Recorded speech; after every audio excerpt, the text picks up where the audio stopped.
Hi, I'm Paul, and this week on Inside Bikes we've been riding this, the Royal Enfield Interceptor 650.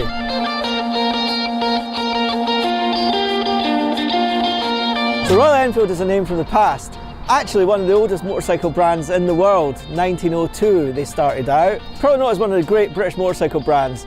But since the 50s they've really been based in India, where they've really created a name as the premium motorcycle brand. And for me growing up, I always thought of Enfield a bit like sort of Ladas, you know, they were old-fashioned designs that were sort of still sold for not much money. But actually in recent years, Royal Enfield has made a comeback, and they're making a big comeback. Last year this was one of the biggest selling bikes in the UK, so that's why I really wanted to get one on the road to find out why they were selling so well.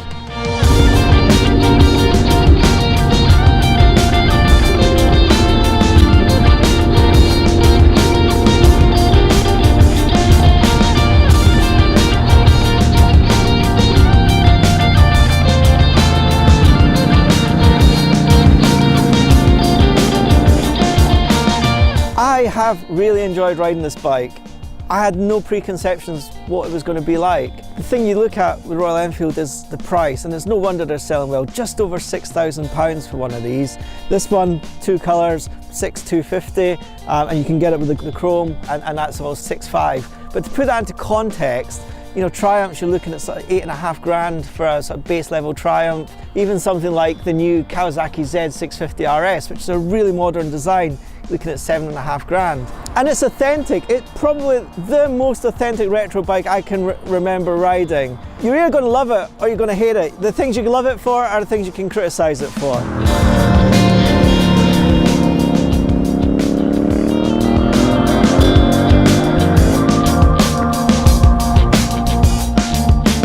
It's a sort of bike you can criticise or love for the same things. The thing about it is that it is devoid pretty much of everything you've come to expect on a modern motorcycle. There's no riding modes here, the instrumentation is as basic as it comes, you're not going to know what time it is, there's no clock, there's no gear indicator, none of that stuff on this bike. And you know what, stripping everything back on a cold December day, it's just been really nice and laid back to ride. The motor is air-cooled like they did back in the day. 650 parallel twin is as British come. That is classic 1960s Brit bike. Makes 47 brake horsepower, not a massive amount, but it's enough. It'll burble along nicely. It's smooth, it's got a lovely light clutch, smooth gearbox. Yeah, it gets a little bit vibey when you start getting up to 6,000 RPM, but not teeth-chatteringly like the old Brit bikes were, just enough to give you that character.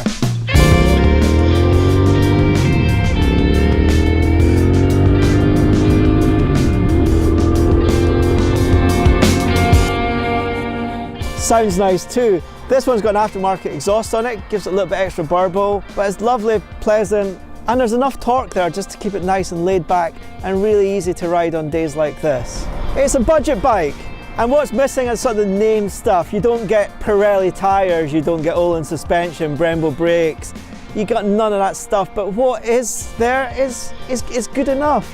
The suspension is adequate, the brakes a little bit weak, it's got a single disc up front.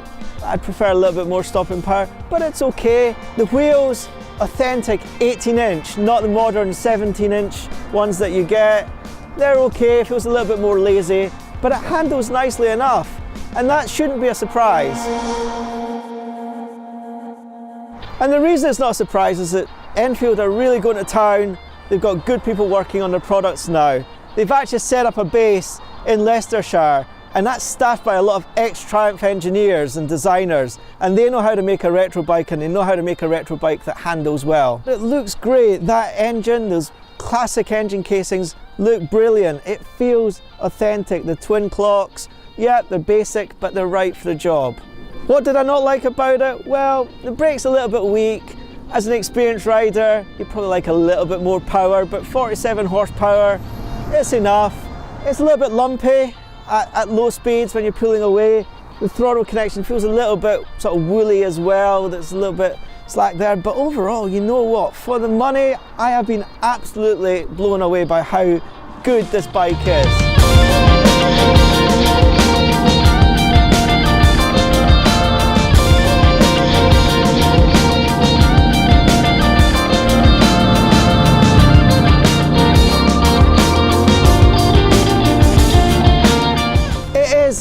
wonder they've been selling so well. It's well built, it's a lot of bike for the money, and it just gives you that sheer simplicity that you actually is one of the great things about motorcycling. Too many bikes today, they've got loads of buttons and gadgets and functions on them. This has got none of that. And the other thing that Enfield are doing really well is they're building their dealer network. It might not sound like a big deal, but actually back in the day, you would buy Enfields at sort of backstreet dealerships that maybe weren't as premium. Now, we got this bike kindly loaned to us by Sycamore, and they are one of the big dealer networks here in the UK. And this sits alongside their BMW range in the showroom. It doesn't feel out of place. It feels like it's a really credible brand in today's motorcycling landscape.